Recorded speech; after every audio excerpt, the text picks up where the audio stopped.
Jadi dalam waktu 2006 atau 2004 sampai 2022 itu kita undervalue-nya meningkat menjadi minus 55%. Selamat malam dan selamat datang Bapak Ibu semuanya di acara Disko episode yang ke-49 tanggal 11 Maret 2022. Hari ini seperti Mas Roni katakan tadi, kita mau bahas tentang Big Mac. Tapi benar Mas, Big Mac-nya itu harganya yang kita bahas, tapi harganya ini apa yang dari sudut mana yang mau kita bahas. Nah, hari ini kita kedatangan narasumber yang sudah tidak asing lagi, Bapak Ibu sudah kenal dengan Bapak Trijoko Santoso. Selamat malam Bapak Trijoko Santoso. Malam, Chief. Ya, sehat ya Pak? Oke. Sehat, terima kasih. Pak Trijoko ini luar biasa sekali dukungannya terhadap acara Disko. Nah, hari ini Pak Trijoko akan membahas tentang Big Mac. Nah, teman-teman yang belum makan, pastikan teman-teman makan ya. Karena ini akan ada advisory warning dulu, akan menimbulkan rasa lapar. Akan menimbulkan rasa lapar dulu. Namun sebelumnya, Bapak Ibu sambil menunggu kawan-kawan kita, teman-teman kita yang suara saya berdengung kah? Masih berdengung? Masih Kak Judi. Kertak-kertak. Masih? Ya. Oke, sudah oke, Kak Novi? Masih kurang clear sih Kak Judi. Oke, saya lepas dulu bentar ya. Saya lepas Bluetooth-nya dulu sebentar. Bluetooth-nya dilepas diganti yang lebih mahal, Pak Jud.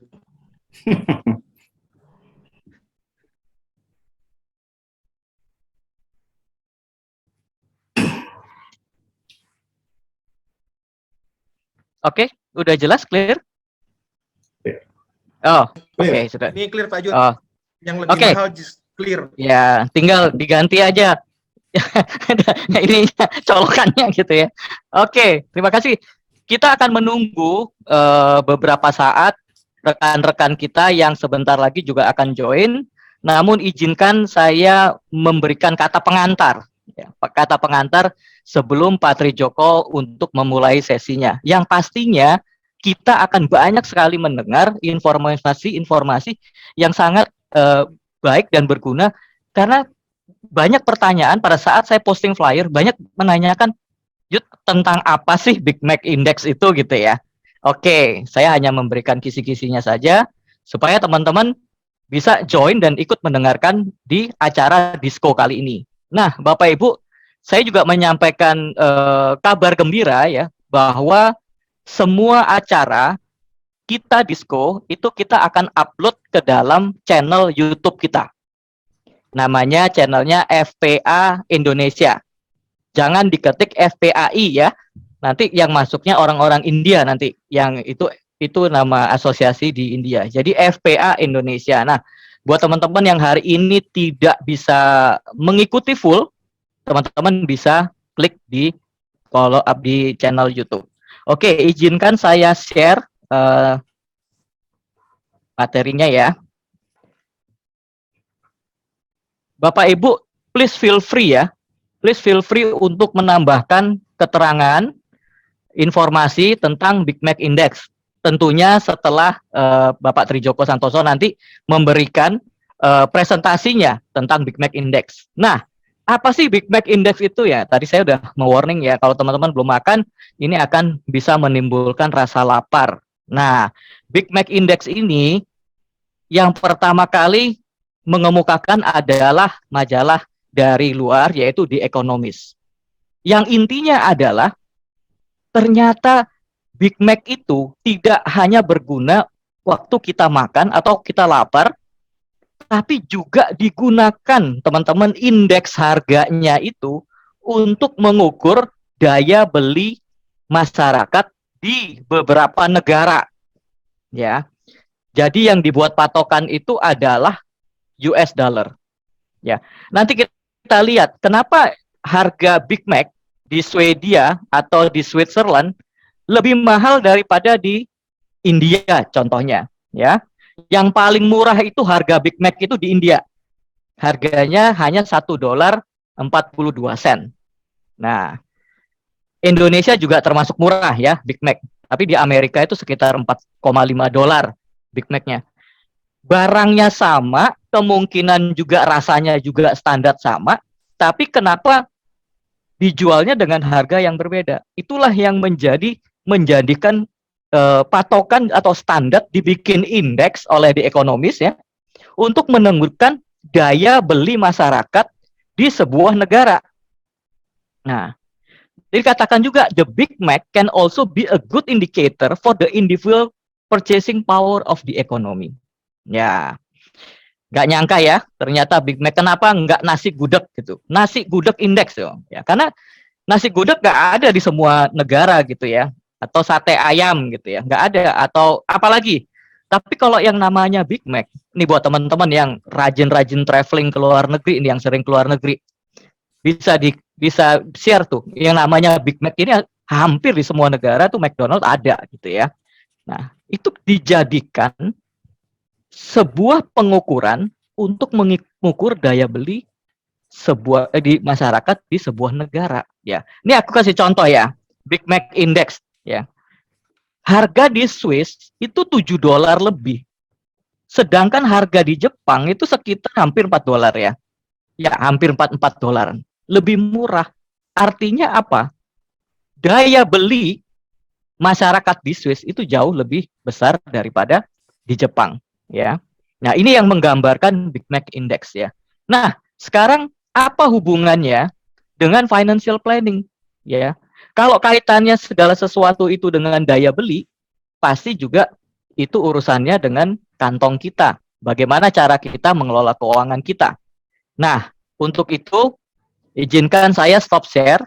Saya akan memberikan waktunya kepada Bapak Tri Joko Santoso untuk memberikan penjelasannya malam ini. Teman-teman, Sigmat, sediakan Big Mac-nya kalau ada. Silakan Pak Tri Joko, berikan aplaus dong untuk Pak Tri Joko ya. Thank you Chief Yudi. Terima kasih waktunya ya. Oke, baik. Baik teman-teman, jadi kita kaitkannya dengan perencanaan keuangan apa hubungannya ya?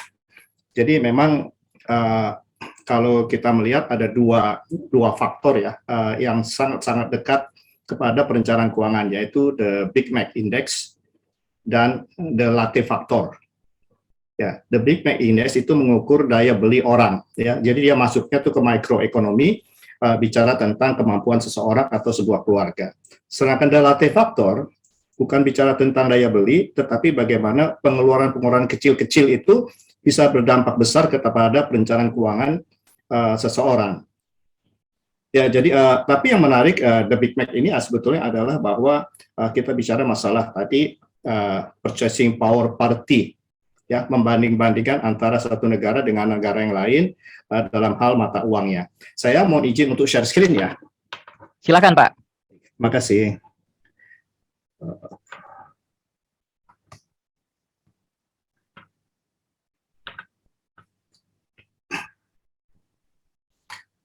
Chief Yudi kelihatan? Kelihatan. Alright, oke. Jadi sering juga disebut nama sebagai Big Mac Economics. Kita akan coba bahas dari dua sisi hari ini, yaitu tentang indeksnya. Indeksnya itu mau kemana sih? Ya, kemudian yang kedua tentang Burger inflations, the Burger inflations. Ya, datanya yang digunakan adalah data bulan Januari 2004 sampai Januari atau Februari 2022. Jadi ini adalah satu perhitungan paling akhir yang ada ya, tapi tentunya banyak juga orang-orang yang sudah coba menilai sampai bulan Februari atau nanti Maret, karena kalau saya lihat aktivitasnya teman-teman di dunia itu suka banget ya untuk bicarakan di sini, terutama dengan ancaman inflasi yang saat ini ada di Amerika serta perang Rusia dan Ukraina, itu dampaknya seperti apa kepada kemampuan beli orang menggunakan mata uang yang berbeda value-nya. Nah, sebelum mulai izinkan saya untuk biasanya kalau kita bicara suka ada disclaimer ya teman-teman sekalian ya. Disclaimer-nya, saya adalah seorang financial educator, saya mengajar makroekonomi di Prodi ya, program pendidikan aktuaria di Departemen Matematika Universitas Indonesia. Jadi agak kaget ya bahwa ilmu makroekonomi juga diajarkan di departemen kami, Departemen Matematika UI, bahkan sampai juga ke topik-topik seperti ini, topik-topik sebagai relative factors atau the Big Mac Index itu juga diajarkan karena banyak hitung-hitungannya di situ. Namun seluruh materinya itu diambil dari penelusuran di Google, tulisan dari beberapa para ahli yang teman-teman juga dengan mudah bisa dapatkan. Hanya ulasannya yang saya akan sharing di sini tentunya ada dari opini saya, dan tentunya saya juga mengharapkan ada masukan atau konfirmasi dari pihak lain yang lebih kompeten. Dari sekilas melihat para peserta ini banyak teman-teman CFP, juga banyak teman-teman pengajar yang lebih kuat ilmu ekonominya ketimbang saya seorang mathematicians. Nah teman, ini untuk menjawab apa ya? Menjawab ini ya, jadi sering bicara dengan istri atau anak atau teman-teman gitu ya. Terutama kita di Indonesia ini kan agak nyaman dengan nilai dolar, uang rupiah kita yang kursnya makin lama makin parah ya. Kalau tadi disebutkan Big Mac itu sudah ada datanya dari 2004 sampai bulan Januari 2022 ya. Di tahun 2004 saya coba telusuri dolar kita itu masih 9.300. Artinya dan harga Big Mac itu sekitar 16.600 ya. Indeksnya lebih kecil. Ya, saya hitung-hitung kalau di Big Mac Index itu berkisar sekitar, nanti kita bisa hitung lagi sama-sama, itu sekitar 33%. Ya, nah sekarang kalau nanti kita lihat hitungannya cukup ngeri teman-teman sekalian ya. Tentu kita mesti membaca nanti. Itu dampaknya Big Mac Index itu kepada kita, pada keluarga Indonesia dan pada ekonomi Indonesia seperti apa gitu ya. Nah, tapi yang memang banyak di keluarga disimpan adalah karena uang rupiah kita juga terus melemah, ya kayaknya makin mahal aja gitu ya. Sekarang kalau mau simpan uang tunai itu rupiah atau dolar. Banyak dari kita yang punya simpanan di safe deposit box itu dalam bentuk hard cash, bentuk dolar. Nah, dengan pemikiran dolar ini kan ya dolar gitu loh. Kalau saya mau ke Amerika, saya simpan buat uang jajan saya, uang jalan, tiket segala macam $7.000 ya $7.000 gitu. Mau perginya kapan Pak? Perginya 5 tahun kemudian. Ya, lupa faktor inflasi. Saya dulu juga berpikir kalau dolar Amerika inflasinya pasti 0 ya. Kalau bank di Swiss ya 8-10 tahun yang lalu kalau dari data menyebutkan bahwa kalau kita punya uang taruh di bank di Swiss itu nggak dapat bunga, malah kita dikenakan beban biaya. Dikenakan beban biaya sekian persen karena memang nggak dikasih bunga tapi dikasih biaya penyimpanan di sana ya. Tapi itu dulu ya. Dengan berjalannya waktu sekarang mereka juga sudah punya tingkat inflasi yang membuat mereka sudah memberikan bunga walaupun kecil banget ya. Jadi simpan uang rupiah atau dolar ya di cash, itu pertanyaan banyak sekali ya. Yang kedua, oke, dolar apa ya? Dolar Amerika, dolar Singapura, euro, atau dolar Australia, atau apa? Ya, itu pertanyaannya. Ya, dan ini pertanyaan yang simple, pertanyaan-pertanyaan dalam hal mengelola uang. Yang ketiga, oke, investasi jangka panjang, rupiah atau dolar ya? Ya, beli asuransi unit link, rupiah atau dolar ya? Ya, jadi selalu berpikir dolar aja, karena inflasinya kecil atau nggak ada gitu. Ya, kalau rupiah seperti itu gitu ya, itu sangat sering ditanyakan di acara-acara training atau acara-acara client gathering. Berikutnya, kok rupiah itu buat beli kok turun terus, sedangkan dolar itu terus naik gitu ya, membaik gitu ya. Jadi ini banyak pertanyaan-pertanyaan yang mungkin the Big Mac, harga Big Mac dan the index Big Mac itu bisa memberikan jawaban, dan ini menjadi bahan diskusi kita hari ini teman-teman sekalian. Saya coba ke next slide ya. Jadi kembali tadi Pak Yuri betul ya, sangat sepakat ya bahwa kita sebenarnya ngomongin dua barang yang sama. Standar Big Mac itu sama mau dimanapun ya. Kata-katanya juga sama ya. Seperti misalnya burger ikonik McDonald 2 lapis daging sapi, sama 2 lapis daging sapi. Dagingnya dari 100% pure beef patties. Apa itu beef patties? Itu ya adalah daging giling yang dipipihkan, dicetak bundar. Ya, sama juga di mana-mana ya. Kemudian yang sama lagi adalah sauce special, the Big Mac sauce sandwich. Ya, the Big Mac sauce itu sama. Mereka mesti impor. Ya. Kemudian ada selada segar, ada segala macam.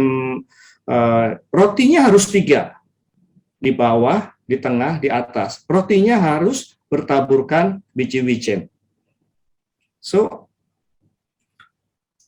identical, sama harganya. Harganya di Tokopedia, di McDonald, di Kebun Jeruk, hari ini jam 5, 37.000. Di Amerika hari ini $5.51. Ya, $5.51 itu berapa ya? Dikali 14.300. Ya, misalnya. Itu udah hampir 100.000 tuh. Ya, barang yang sama harganya beda. Itu yang juga kalau kita bandingkan di negara-negara yang lain, tadi Pak Yudi sebutkan tuh, yang paling mahal di Swiss. Ya, di Swiss sudah hampir 7 ya, kalau kita lihat data yang terakhir itu. Nah, sebetulnya ini ada intinya.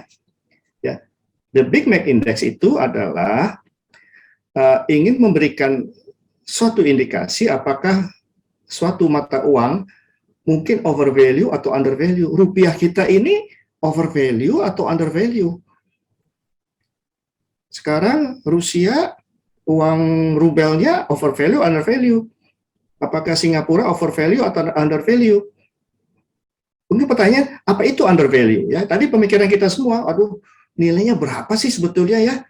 Masa iya sih $1 itu 14.300? Jangan-jangan nanti jadi 20.000? Atau enggak mungkin jadi 7.000. Ya, jadi kita mesti tahu dulu apakah dolar itu posisinya sekarang undervalue atau overvalue. Dan kalau dia undervalue, sebetulnya yang di dalam garis itu berapa sih sebetulnya ya?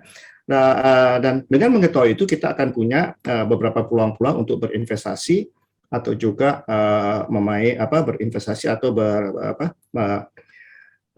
tukar menukar uang ya di bisnis tukar menukar uang. Oke, saya teruskan.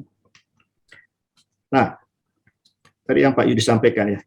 The Big Mac Index itu ditemukan oleh majalah The Economist tahun 86. Ini sepertinya 84 ini ya, 86 ya. Indeks menjadi cara 86 ya. Indeks menjadi cara mudah dan ringan untuk menunjukkan konsep paritas daya beli. Ya. Apa itu konsep paritas daya beli? Tadi Pak Yudi sudah jelaskan, itu adalah membandingkan antara dua mata uang dengan untuk barang yang sama, dan barangnya adalah Big Mac ya, yang sudah dikonfirm itu sama, seragam, mirip atau identikal. Nah, kita lihat gambar ini teman-teman sekalian ya. Jadi akan ada yang namanya line ya. Kalau di atas namanya overvalue, namanya below the line. Kalau di bawah itu adalah yang ke atas namanya above the line, yang di bawah namanya below the line. Nah, kalau kita lihat di tahun ini, kita bisa melihat bahwa betul Pak Yudi, Swiss itu 6,9. Tapi nanti dulu, dia 20% overvalued. Ya. Nah, sekarang kita mesti tanya nih, kenapa begitu? Biasanya kalau Swiss itu dikaitkan dengan kekuatan beli dari warga negara Swiss. Ya, gajinya gede-gede katanya.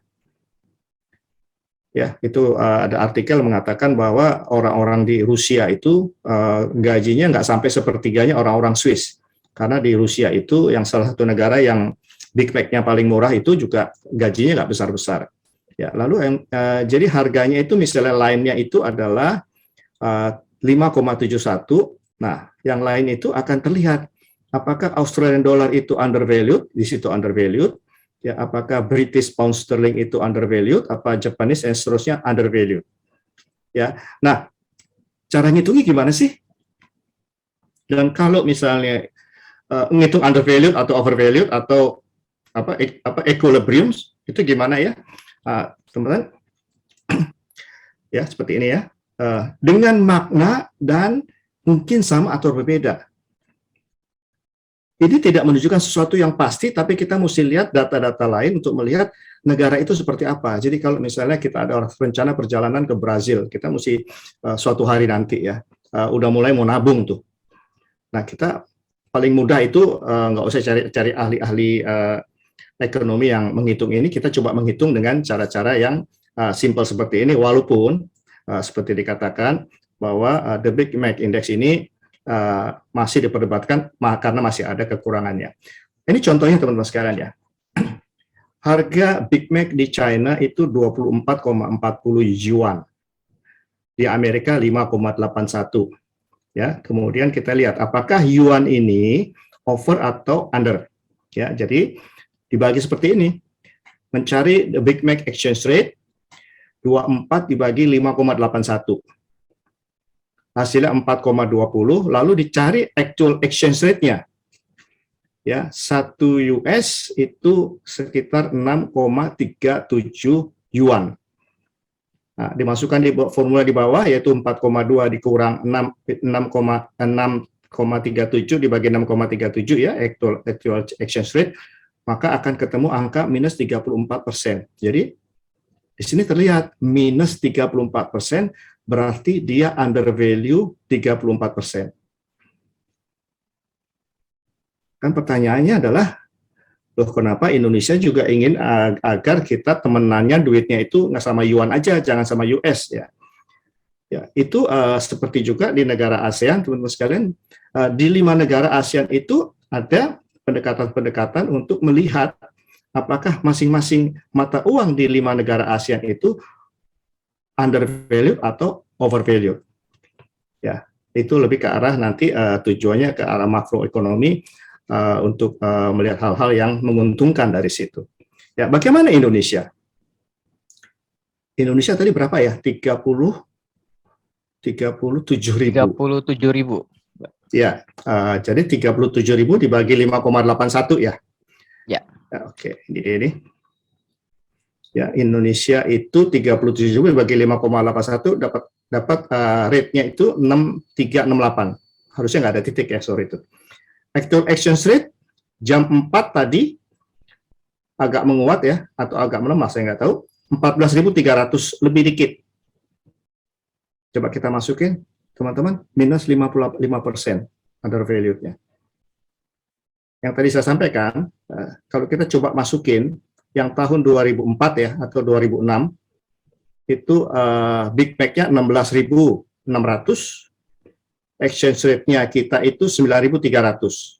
Ya, kalau Anda masukin di situ, itu kalau nggak salah sekitar 30% Jadi dalam waktu 2006 atau 2004 sampai 2022 itu, kita undervalue-nya meningkat menjadi minus 55%. Sekarang diskusinya ini. Kalau kita lihat minus 55%, artinya apa nih? Buat negara dan buat keluarga. Ya, kalau minus 55%, apa nggak salah ya kalau saya nih, Tri Joko coba ngitung-ngitung, harusnya dolar kita itu 1 US dollar harusnya nggak segitu, harusnya ekuivalen dengan 5,81 dolar. Ya pakai angka itu ya, harusnya kalau saya hitung itu harusnya nggak segitu gitu. Ya, mungkin 28.000 exchange rate-nya atau 30.000. Ya, mungkin nggak yang minus 55% itu bisa kembali menjadi minus 30% atau minus 20% atau bahkan akan meningkat lebih. Ada nggak sih negara yang undervalued-nya itu di atas 100%? Nah, tentu kita mesti masukin satu lebih satu, teman-teman sekalian. Kalau kita iseng punya waktu ya. Tapi kalau nggak punya waktu, di googling aja. Ada kok orang-orang yang mencoba menghitung per negara ya. Ada juga yang di atas 100%. Begitu ya. Jadi, karena kita tinggal diskusi ya, untuk yang tahap 1 ini adalah kalau Indonesia undervalued, maka artinya apa? Oke, kita bahas dulu tentang definisi undervalued. Mata uang undervalued adalah mata uang dengan nilai tukar yang lebih rendah dari yang seharusnya. Jadi harusnya nilai tukar kita harusnya lebih karena terlalu murah ya. Kalau kita bilang itu, mahal banget ya 37.000. Saya suka, aduh mendingan beli nasi goreng pinggir jalan 16.000, 20.000. Ya, McD lagi apa namanya? Big Mac ini 37.000. Ya, itu baru ini loh, baru sendirian ya, belum ada kentang, belum ada macam-macam tuh. Belum ada teman-temannya ya Pak ya? Belum ada, udah seret-seret kan, nggak usah minum gitu ya, kalau uangnya cuma 50.000. Ya, jadi seperti itu ya. Kemudian satu mata uang mungkin nilai terlalu rendah, misalnya ketika daya beli, penawaran, permintaan semuanya kuat, tapi harganya tetap relatif rendah. Nah ini berarti bisa disengaja gitu. Ya, contohnya Baht Thailand. Baht Thailand waktu krisis di tahun 98 atau 2000 saya lupa itu, mereka itu kayak Indonesia zaman dulu itu masih dijaga. Nilainya berapa aja, mau naik, mau turun, nilainya segitu aja. Nah, ketika naik yang meningkat luar biasa, kacau lah tuh ya. Jadi bahtnya akhirnya kembali ya. Ini maksudnya itu dia diprotek ini. Jadi mau harganya berapa, nilai tukarnya sama aja. Ya, harganya masih tetap relatif rendah. Indonesia enggak. Indonesia dibiarkan mengambang sesuai dengan pasar. Ya, jadi mungkin pemerintah juga nggak akan kuat ya. Nggak ada negara yang kuat untuk bisa menahan fluktuasi currency yang sangat keras ini ya. Beberapa pemerintah sengaja mempertahankan nilai mata uang mereka di bawah nilai karena itu membuat ekspor mereka lebih murah. Tapi biasanya merupakan kebijakan tidak kelanjutan yang tadi. Thailand dan Indonesia zaman dulu pernah ya seperti itu. Banyak pengamat berpendapat bahwa mata uang satu negara perlu terdepresiasi berapa persen untuk menghilangkan defisit perdagangan atau perlu mengapresiasi atau menghilangkan surplus perdagangan. Ini makroekonomi. Kalau suatu negara dolarnya menguat, maka negara tersebut barangnya akan mahal, lebih mahal ya. Tapi kalau rupiahnya melemah, itu misalnya orang beli barang di Indonesia untuk pasar domestiknya menguat ya. Tapi bahasa simpelnya seperti inilah buat kita ya. Satu, jika dolar dinilai terlalu tinggi terhadap rupiah, maka turis Amerika yang pergi ke Bali akan sangat senang. Semakin tinggi nilai dolar, semakin baik. Turis Indonesia yang berpergian ke Bali akan sangat sedih.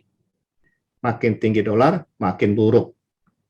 Ya, jadi ini adalah gambarannya nih ya untuk kita ya. Jadi sebetulnya lagi adalah bayangan saya seharusnya kalau kita nggak punya kewajiban mata uang dolar ya, nggak ada dampaknya juga ya. Kecuali barang-barang semakin mahal tapi dampaknya nggak segitu besar ya. Jadi teman-teman sekalian, mungkin Pak Yudi kita coba tanya nih ke teman-teman nih.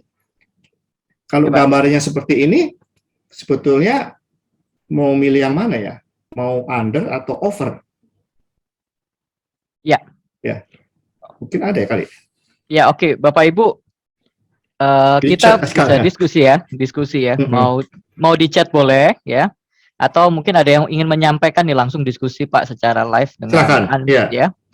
Ya. Nah, kalau kondisi yang seperti dijelaskan Pak Tri Joko tadi ya tentang undervalued, sebenarnya ini baik atau buruk? Oke, ini ada Pak Doni. Pak Doni mengatakan bahwa saya milihnya under, Pak. Under. Pak Doni boleh dielaborasi lagi, Pak? Ya, under reason-nya apa nih, Pak? Apakah karena memang disesuaikan dengan kondisi perekonomian Indonesia atau strategi kita menghadapi perdagangan di luar negeri dan sebagainya?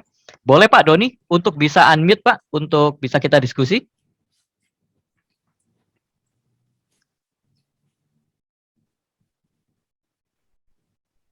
Pak Doni.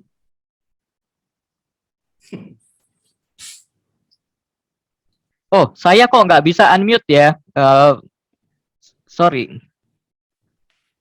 Saya tidak bisa unmute. Oke. Bentar ya. Udah bisa. Oke. Silakan Pak.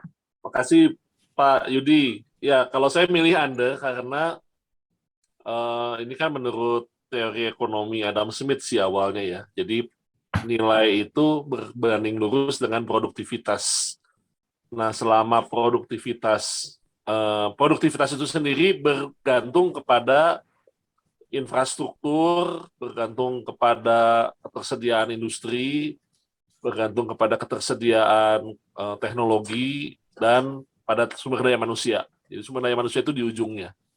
Nah, selama kita masih di bawah, saya memilih under, karena artinya memang kita secara infrastruktur, kita secara teknologi, kita secara kemampuan, kita masih agraris, masih pakai pacul begitu.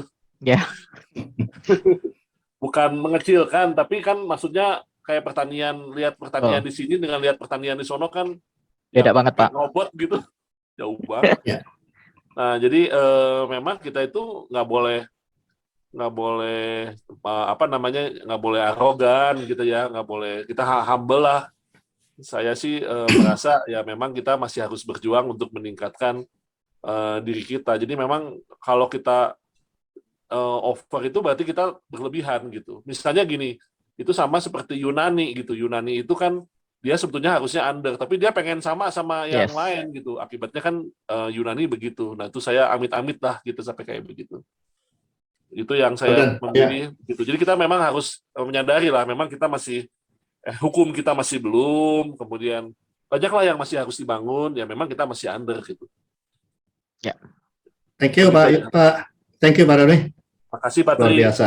Makasih luar biasa. Ya, thank you Pak Doni. Pak Tri, silakan mau menanggapi dulu atau mau memberikan kesempatan kepada yang lain. Mungkin ada yang berbeda pendapat dengan Pak Doni. Ya, coba kita dengerin dari yang lain. Kalau Pak Doni tadi menyatakan lebih baik memang kita tuh undervalue dulu ya. Kita butuh competitive advantage untuk perdagangan dengan luar negeri, dengan pihak luar gitu ya.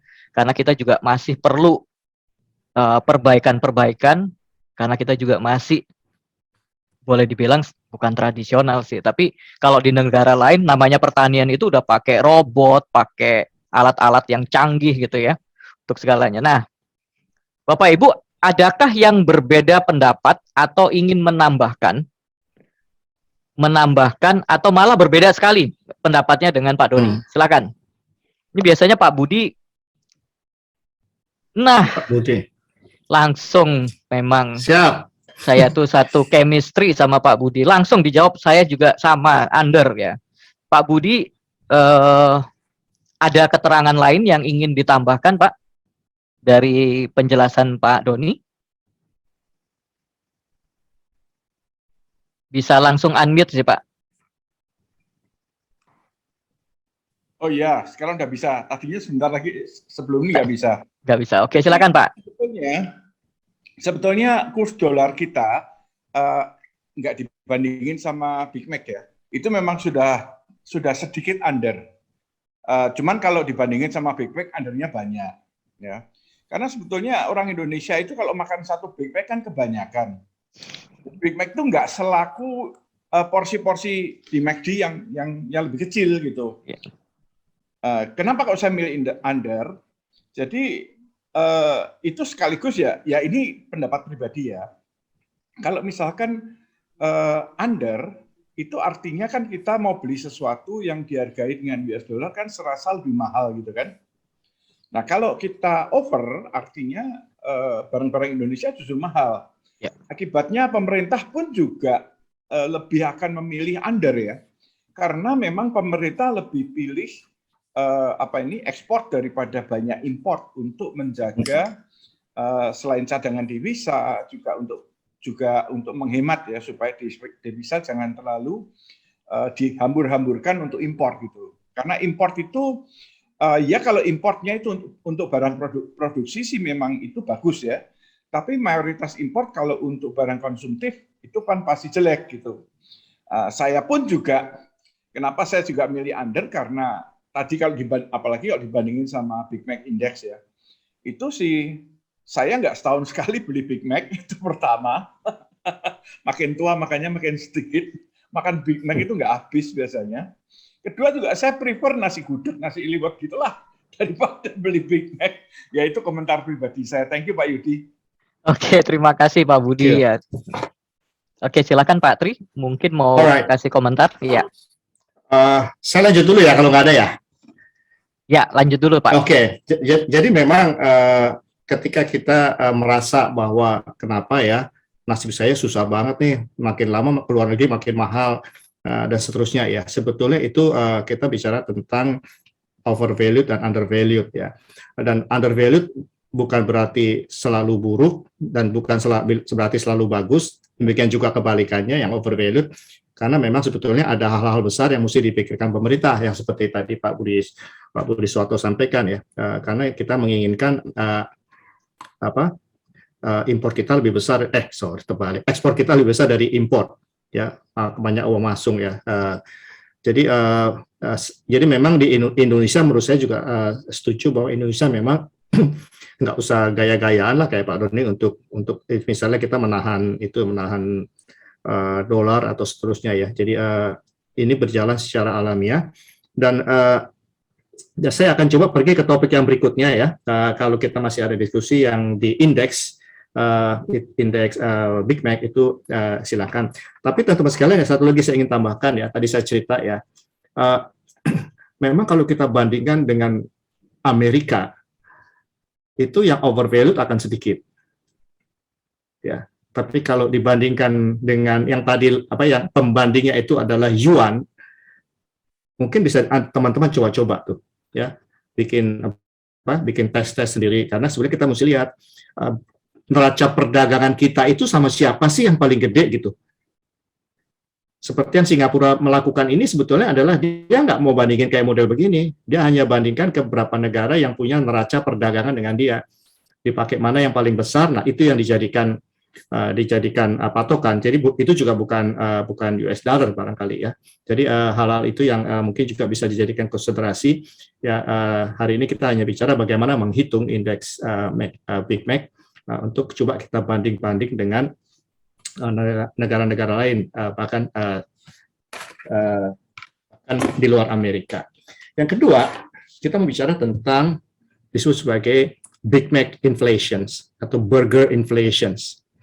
Banyak orang selalu berpikir bahwa dolar itu ya segitu aja, nggak ada inflasinya. Dolar itu adalah maharaja uang, kuat banget ya. Tapi kita lihat di sini teman-teman sekalian ya. The burger is the same, you just paying more for it. Burgernya sama, kita hanya membayar lebih mahal dibandingkan di 267, 2019 sama 2040. Ya, di 267 itu pertama kali Big Mac diperkenalkan di Pennsylvania di tahun 67, harganya cuma 0,45 sen, nggak sampai setengah dolar. Di tahun 2019 harga barang yang sama 3,99. Diperkirakan di tahun 2040 harganya akan menjadi 5,93. Saya catat ya, 2040 5,93. Saya ingin tahu nih, kalau tahun 2021 itu berapa sih harga Big Mac-nya ya? Ya, karena dengan rata-rata inflasi 2% diperkirakan 5,93. Tapi gambar ini menunjukkan bahwa teman-teman sekalian ya, kalau saya simpan uang dalam cash ya, di safe deposit box dalam jumlah banyak, bertahun-tahun, itu nilainya juga turun teman-teman sekalian. Purchasing power-nya turun, daya belinya turun. Ya, jadi kita mesti ada cara sama memperlakukan uang dolar sama kayak uang rupiah, yaitu harus dimasukkan ke dalam komponen investasi yang aman supaya nilainya bisa berkembang. Ya, kalau orang-orang kaya itu kan dia pergi ke negara-negara luar seperti family office di Singapura atau di mana ya, untuk menjaga agar uangnya tetap punya daya beli yang sama ya. Nah sekarang kita lihat nih surveinya ya, ketika dibandingkan harga Big Mac dari tahun 2004 sampai Januari 2002, ini adalah perubahannya.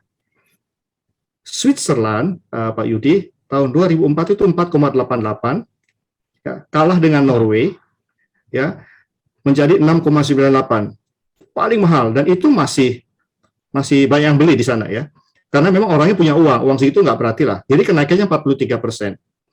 Norwegia yang kedua, dari 5,18 menjadi 6,39, 23%. Amerika itu 100%. Ya, dari 2,9 ke 5,81. Jadi pegang dolar Amerika juga nggak aman-aman amat gitu ya. Karena kalau kita juga investasikan dolar di Indonesia dalam bentuk deposito, mungkin juga returnnya nggak banyak, nggak bisa mengalahkan inflasi ya. Nah ini yang terjadi ya. Swedia juga begitu, 47. Israel 92%, Kanada 129%, ya Venezuela 243%. Apa yang terjadi dengan Venezuela? Oke, saya coba buka catatannya nih. Apa yang terjadi dengan Venezuela? Ini dia. Venezuela mengalami lonjakan terbesar dalam harga burger dengan biaya Big Mac dari naik hampir 250% sejak tahun 2004. Ya. Hampir 250% ya. Negara ini telah terganggu oleh hiperinflasi selama bertahun-tahun, jadi tidak mengherankan melihat perubahan harga yang besar dalam data negara. Jadi kalau saya melihat ada sesuatu yang extraordinary, biasanya kita googling, ada apa dengan data tersebut. Jadi Venezuela sampai hari ini masih mengalami hyperinflation ya. Inflasi hiper luar biasa. Euro area ya, negara-negara yang menggunakan mata uang euro. Naiknya 51%, Denmark naiknya 8%, dan Inggris naiknya 43%. Ya. Jadi memang di sini kita bisa melihat bahwa Switzerland dan Norway itu harganya meningkat karena kemampuan orang membeli, harga segitu pun tetap tinggi. Ya. Kemudian yang kedua Venezuela, ya karena mata uangnya mungkin nggak bisa mengcover ini kali ya, 5,06 ya. Ini oke. Coba kita lihat negara berikutnya ya. Deretan berikutnya ini saya coba pilah-pilah, padahal banyak banget nih. Oke. Yang kedua, New Zealand 2, jadi hampir semua negara itu tinggi. Nah, termasuk negara yang teman-teman sering datangi nih, Singapura ya. Harga Big Mac-nya dari 1,93 dolar di US menjadi 4,36. Ya, kalau ke Singapura jangan makan Big Mac lah ya, kayak Pak Budi Santo. Kita makan apa ya, nasi kandar atau apa? Nasi kandar Malaysia ya. Kita makan di food court aja mungkin lebih murah ya. Brazil itu juga begitu. Argentina, Sri Lanka. Siapa yang agak aneh di sini? China itu 205%. Ya.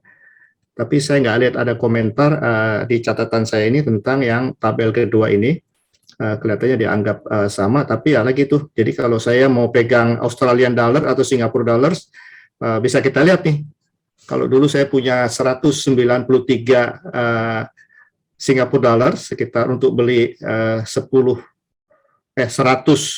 Big Mac, udah nggak cukup lagi. Ya, cuma dapat sekitar 30-an Big Mac. Ya, jadi memegang uang tunai sangat tidak direkomendasikan.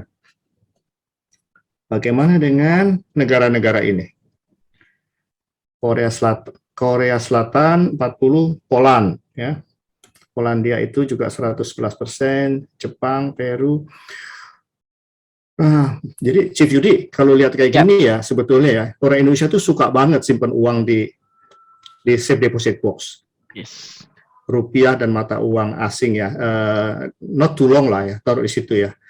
Karena sebaiknya memang ditaruh di tempat yang bisa diinvestasikan walaupun berisiko. Ya, memang uang mata uang asing itu bukan uang sebetulnya kan, itu yang suatu hari kita pakai ya. Jadi teman saya simpan ada beberapa safe deposit box mata uang US, dan itu halal ya.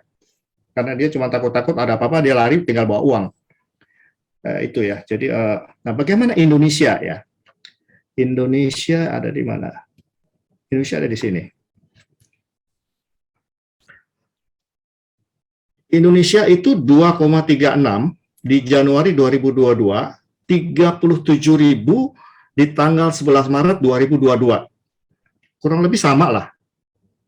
Ya. Kurang lebih sama. Harusnya dalam 3 bulan mereka kan nggak rubah-rubah harga ya. Jadi cuman kurs yang beda ya. Jadi kalau kursnya agak beda ya. Jadi teman-teman sekalian kita bisa lihat di sini adalah bahwa selalu ada inflation untuk mata uang apapun ya dari sudut Big Mac inflations ya burger inflations ya. Selalu ada inflasi dari setiap mata uang dan tentunya sebaiknya memang uang itu harus diamankan ya. Jadi sebetulnya indeks Big Mac ya atau harga Big Mac itu berguna untuk apa sih? Satu, dapat mengidentifikasikan suatu mata uang mungkin over atau under value dan investor dapat menempatkannya di perdagangan falas yang sesuai. Ya, jadi dia menawarkannya adalah perdagangan falas. Ya, jual beli falas gitu ya untuk nilai yang naik. Ya, lalu bagaimana kalau inflasi? Investor dapat menggunakannya untuk mengukur tingkat inflasi dari waktu ke waktu dan membandingkannya dengan catatan resmi. Tentunya mesti di counter check ya. Yang dapat membantu untuk memvalue obligasi dan sekuritas terhadap inflasi. Jadi harus diinvestasikan dalam bentuk surat berharga atau bentuk sekuritas lainnya ya, yang biasanya bisa mengalahkan inflasi ya. Jadi ini baik, setelah itu ya. Jadi Pak Yudi, ini adalah bahan juga kita diskusi. Cuman di sini sebetulnya adalah mindset bahwa menyimpan uang tunai di safe reverse swap itu ya kita mesti tahu dampaknya aman tapi nggak aman. Ya, memang kalau mesti diinvestasikan secara hati-hati dan secara hati-hati lah ya. Thank you Pak Yudi, kita diskusi. Oke, terima kasih Pak Tri.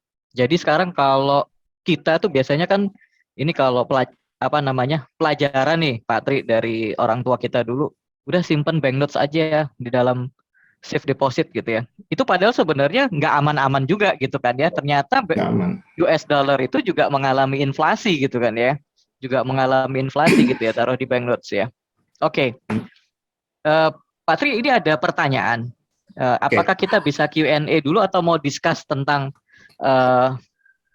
pokok bahasan tadi yang kedua ini tadi, Pak?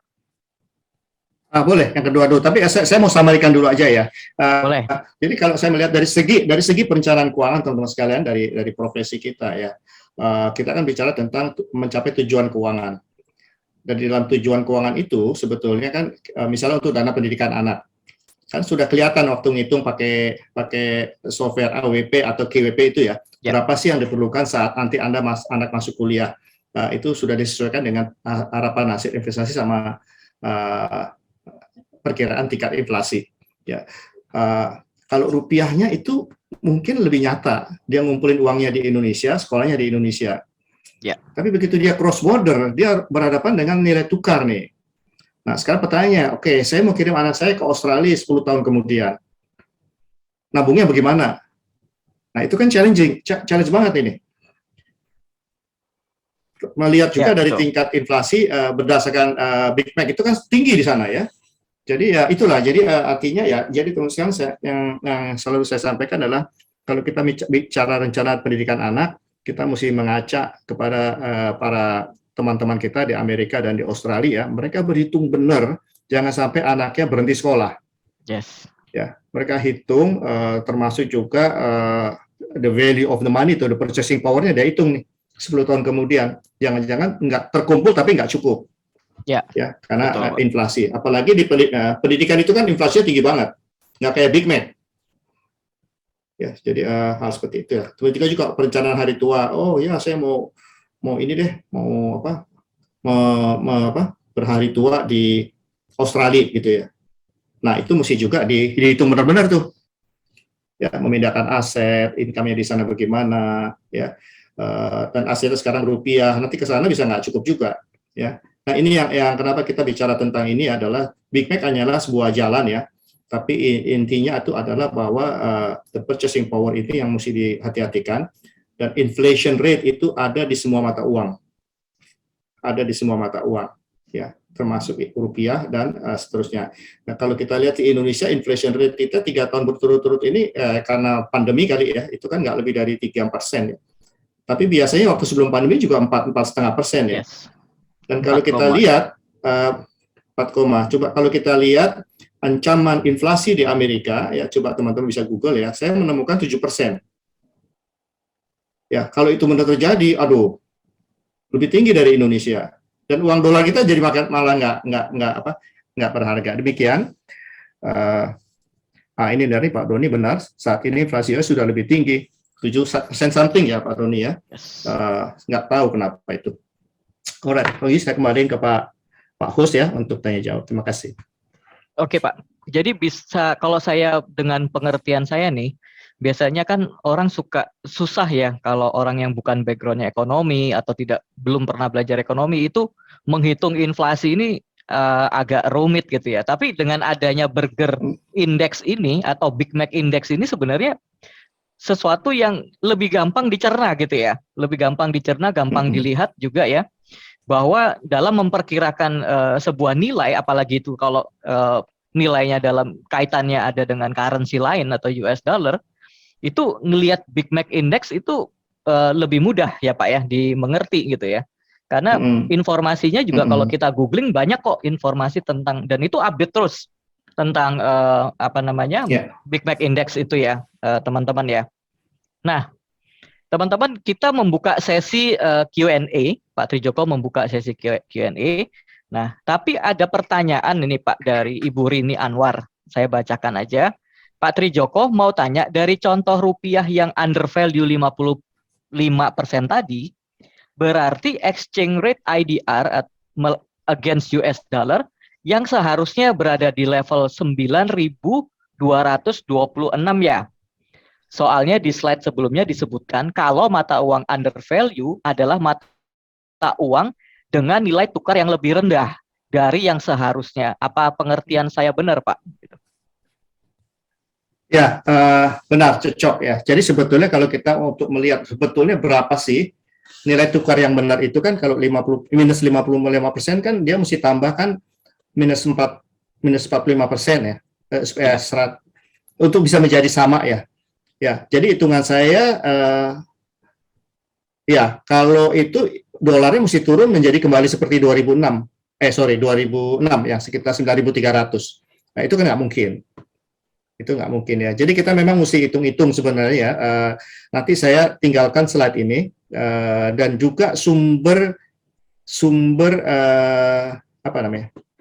source-nya. Jadi teman-teman bisa belajar lebih detail karena waktu kita pendek ya. Itu menarik sekali ya. Itu hampir semua negara angkanya di situ dan bicara dari 2006 tadi ya sampai 2022 bulan Februari. Nah, dari situ teman-teman bisa mengamati tuh setiap 3 bulan ya, dolar kita berapa segala macam ya, dan sebetulnya kalau saya lihat di 2006 itu dolar kita lagi lumayan bagus. Rupiah kita lagi lumayan bagus. Tapi sekarang ini kan kita lagi ada masalah dengan perang lah atau segala macam sehingga dia di atas 9.300. Ya biasanya kan sekitar 9.200 ya. Jadi betul Ibu, jadi sebetulnya nanti materi saya bisa dijadikan, bukan materi saya, maaf, materi yang saya dapatkan dari Google bisa diputar balik lagi pakai kalkulator biasa untuk mencoba melihat-lihat sebetulnya berapa sih ya. Tapi ya gitulah teman-teman sekalian, kalau kita tahu sebetulnya berapa sih nilai tunai yang sebenarnya itu, jangan sakit hati lah ya, undervalue nggak selalu buruk gitu. Ya, karena takutnya kita mutung atau sedih. Saya sedih pertama kali ngeliat, aduh kok jadi segini nasibnya ini. Tapi setelah itu ya, setelah baca-baca lagi di makroekonominya, oke, lebih jelas lah sebetulnya ya, nggak selalu bagus overvalue. Atau Amerika juga nggak selalu bagus sih ya. Jadi tergantunglah bagaimana kita mengendarainya nih. Oke. Terima kasih Pak Tri. Nah ini ada komen lagi dari Bu Rini. Rupanya Bu Rini ini fans beratnya Burger King ya. Big Mac ya. Nah, komentar beliau adalah mungkin inflasi sebenarnya lebih tinggi, Pak. Harga Big Mac meningkat setiap tahunnya, tetapi size-nya makin kecil katanya Big Mac-nya. Jadi, ya saya nggak perhatiin juga karena bukan penggemar Big Mac juga ya. Seperti Pak Budi gitu, saya juga bukan penggemar Big Mac gitu ya. Berarti, jadi makanya kalau di Indonesia itu ada Big Mac-nya kurang lebih tetap sama, tapi dia keluar tiga jualan tuh. Ada large Big Mac, ada yang small Big Mac. ya, yang satu harga 37.000, saya masih yang kecil itu saking saya mau sharing hari ini saya datang-datang ke McDonald beli kentang tapi nggak suka makan itu sekitar 28.000, yang satu lagi sekitar hampir 50 sekian ribu. Ya, yang itu mungkin Pak Budi Suwarto nggak akan habis karena gede banget ya. Jadi memang kita fokus yang Big Mac bukan yang small atau big ya. Harusnya sih mereka jaga standar ya, harusnya jaga standar.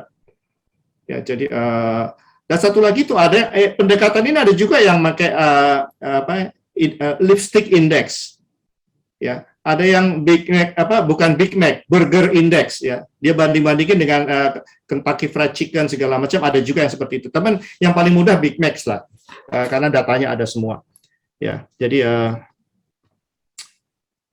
ya inilah cara paling mudah sebetulnya. Tapi lagi teman-teman sekalian ya, burger economics ini nggak 100% perfect lah. Ya, seperti contohnya di India nggak bisa dibandingin yang Yudi bilang murah karena isinya ayam. Big Mac ayam ya, satunya bukan beef ya. Jadi seperti itu. Lalu ya ada di Afrika nggak ada satupun McDonald gitu. Jadi kita nggak tahu harga yang di Afrika ya. Di Afrika semuanya berburu ya cari, dan mungkin nggak ada yang buat giling daging kali ya barangkali gitu ya. Daging Ya, macan. memang nggak semua negara yang bisa daging macan. Oke, silakan Pak Yudi. Mungkin teman lain bisa menanggapi kali ya. Ya, silakan Bapak Ibu untuk menanggapi ataupun bertanya ya. Nah, silakan di kolom chat kalau mau dibacakan atau unmute untuk bisa bertanya langsung kepada Pak Trijoko. Nah, sambil teman-teman mempersiapkan pertanyaan nih Pak, saya mau nanya dulu. Nah, ini kan sudah terlihat ya, Pak Tri tadi udah menyimpulkan ada benang merahnya. Bukan ada benang merahnya dengan financial planning itu adalah pada saat kita memperkirakan atau membuat book plan untuk contohnya dana pendidikan, terutama dana pendidikan kalau ada Bapak Ibu yang memiliki rencana untuk menyekolahkan anaknya di luar Indonesia, di luar negeri. Nah, tapi pertanyaannya gini Pak, apakah kita bisa mengilustrasikan dengan menggunakan Big Mac Index ini untuk memberikan proyeksi inflasi pada saat kita melakukan perhitungan dalam book plan, Pak? Atau ini hanya bisa dipakai sebagai cerita saja untuk menambahkan supaya klien itu lebih bisa menangkap ya ilustrasi tersebut, Pak?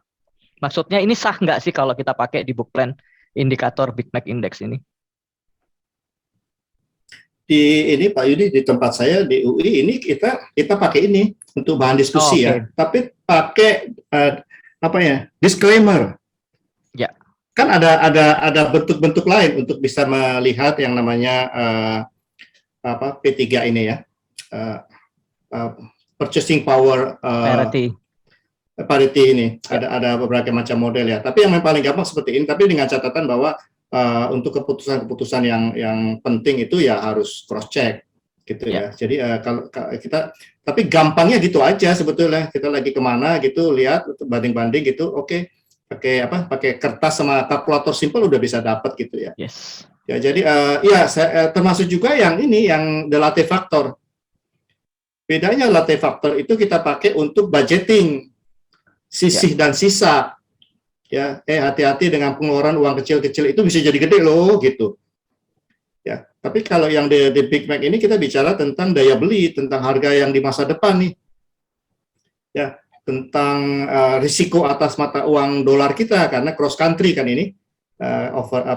Jurisdiksinya beda-beda. Ya. Ya, tapi kalau kita seumur hidup ada di Indonesia ya mungkin nggak usah terlalu di ini juga ya. Dipikirkan, tapi kecuali kalau kita makannya udah McDonald atau Starbucks ya, Starbucks juga gitu.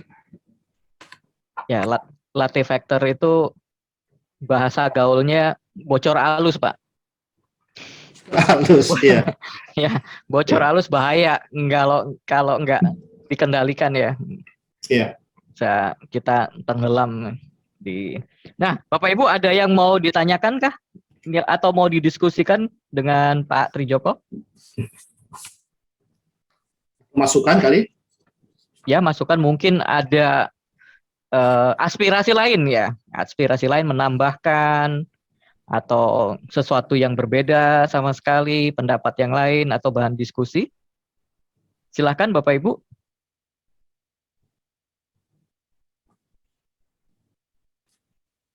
Nah, sambil menunggu nih Pak, menunggu dari teman-teman untuk menanyakan tentang Big Mac Index ini. Kalau saya pikir-pikir waktu sekolah dulu, orang tua saya tuh nggak ngerti Pak, Big Mac Index ini nggak ngerti. Tapi untungnya ya selesai juga saya. Alhamdulillah puji Tuhan selesai juga, nggak kurang duitnya gitu. Padahal orang tua belum mengerti perencanaan keuangan gitu ya. Apalagi Iya, Big Mac iya. Index gitu loh. Jadi ya memang perlu ini juga pengetahuan juga nih buat kita yang orang tua di masa modern nih. Ya karena Big Mac Index ini kan baru 2000 berapa ya? 2004 2004 ya. Big Mac Ya Index ini. saya juga udah lulus kuliah tuh, udah kerja berapa tahun. Jadi nggak pernah belajar juga. Baru akhir-akhir inilah sejak harus ngajar itu jadi buka-buka berapa metode-metode perhitungan gitu ya. Tapi yang menarik ini memang ini nih, nggak science banget ya, tapi cukup menarik karena simple dan kita bisa hitung-hitung sendiri dan data tersedia. Buat skripsi boleh juga nih sebetulnya nih, nggak usah cari-cari data. Ya, informasi dan datanya cukup banyak. Iya. Cukup banyak kalau kita googling. Dan menurut saya, ya benar, kalau mau dijadikan suatu karya ilmiah, ini bisa gitu loh. Bagus. Bisa dibuat seperti karya ilmiah gitu ya. Pak Budi mungkin ada yang mau ditambahkan Pak? Pak Budi Soeharto maksudnya. Pak Budi Soeharto mungkin ada yang mau ditambahkan Pak? Makan, no comment deh. Oh lagi makan Big Mac nih kayaknya. Oke, Pak Doni. Mungkin Pak Teddy Ya. Pak Teddy dari Maranatha kali.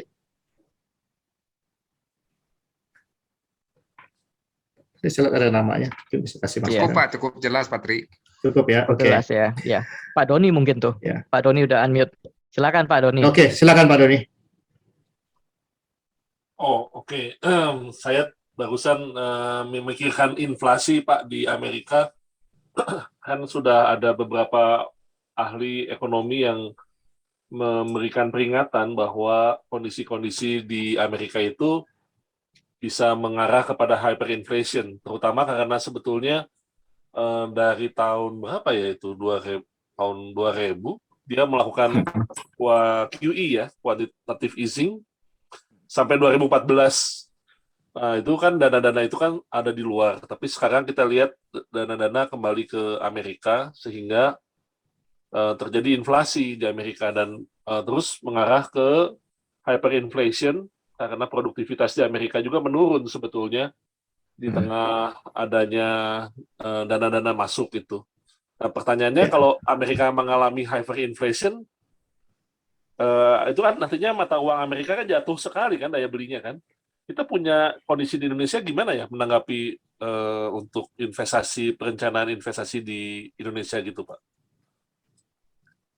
Mungkin jadi topik berikutnya kali ya diskusi kita nih. Kesusahan ya para Pak, expert ya. Iya, nggak nyampe saya ke situ. Tapi memang itu memang isu seluruh dunia saat ini kan tentang risiko inflasi ya. Dan ada perang tak terduga antara Rusia dan siapa? Ukraina. Rusia orang siapa ya? Ukraina. Ukraina. Ya, itu dampaknya apa jangka panjang itu ya Ukraina. Secara ekonomi apa ya. Jadi memang setelah pandemi ini isunya adalah masalah ekonomi nih. Ya, tapi nanti itu biar ini Pak Dona kita cari para ahli yang bahas itu dampak inflasi seperti apa. Tapi memang kalau kita sering Google itu mendingan jangan sering Google deh. Sedih rasanya, takut akhirnya. Dengerin orang ngomong aja. Iya. Ya, kalau saya sih di lapangan ini terigu menghilang, minyak goreng menghilang, gula yang putih udah menghilang, Pak. Jadi kalau ada juga harganya bukan main. Okay. Padahal ini menjelang bulan puasa ya Pak, menjelang bulan puasa dan Lebaran. Kalau harga bahan pokok bukan harganya yang menghilang, barangnya menghilang, ini susah barang juga ya. Menghilang, Pak. Jadi kita yang bikin kursus, bikin kue ini malah waduh nggak ada terigunya gitu kan.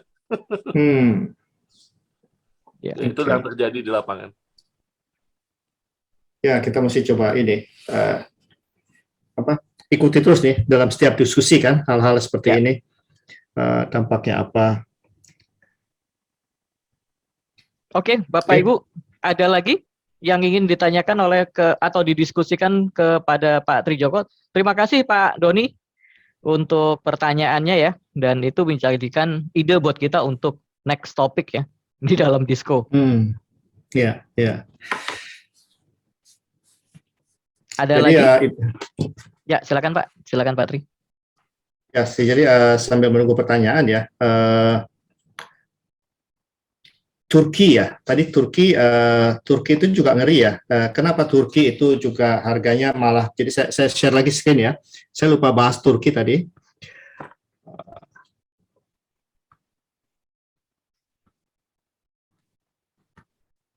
Coba teman-teman lihat di Turki, apa yang terjadi dengan Turki, momentum. Di atas slide-nya Pak Yudi? Slide-nya masih indeks Big Mac, Pak. Masih Indeks ya. Big Mac berguna untuk Anda lihat Turki ya. Ya. Dari semua ini, yang minus tuh Turki loh. Kedepannya nggak ada yang minus. Apa yang terjadi dengan Turki? Ada yang bisa tebak?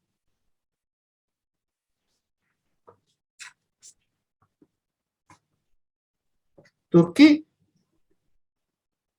harganya turun dari 258 menjadi 186.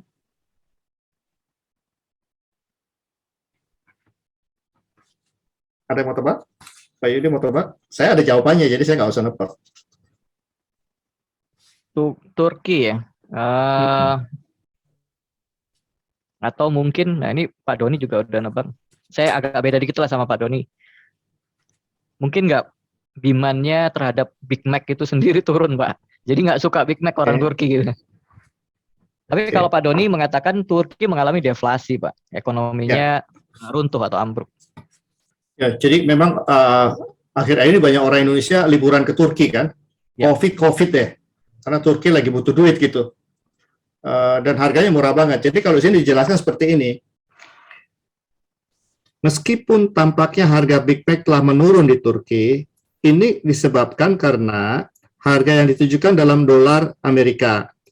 Lira Turki yang baru telah terdepresiasi terhadap dolar Amerika lebih dari 90% sejak diperkenalkan tahun 2005. Jadi kalau mau tur ya ke Turki, memang murah sekali ya harganya bagi orang Amerika. Bagi kita yang agak murah, tapi nggak semurah orang Amerika.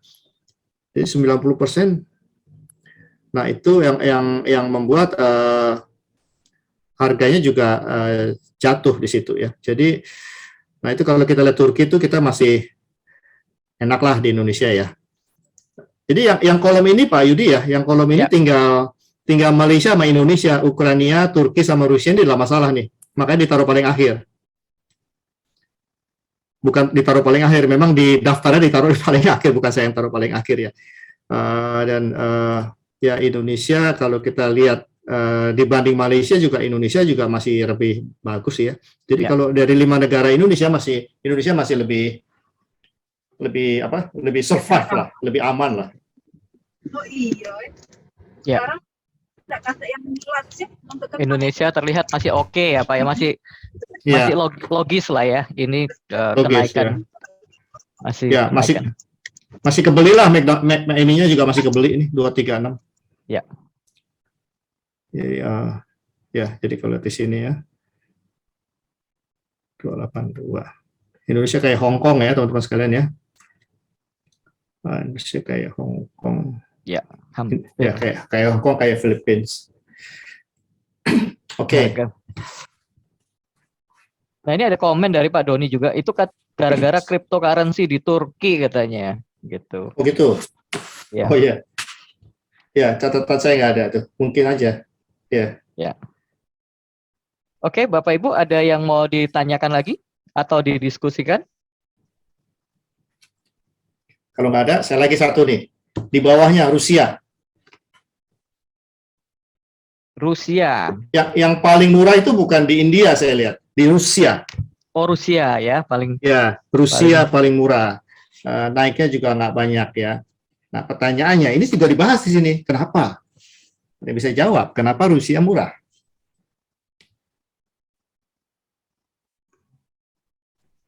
Karena daya beli masyarakat Rusia juga nggak tinggi. Ya, jadi income-nya nggak sebesar yang diterima oleh orang-orang mereka yang kalau bekerja di Swiss ya, atau orang-orang Swiss. Ya, jadi nah ini akan membuat juga nanti kalau setelah perang dampaknya seperti apa perlu diperhatikan, karena golongan yang ada di Rusia itu golongan menengah ke bawah kebanyakan. Mac di Rusia baru ditutup ya katanya ya. Iya, Pak. 300-an lebih. 300-an lebih. 800-an ya? 300-an lebih ya. 850 gerai ya katanya yang di Rusia.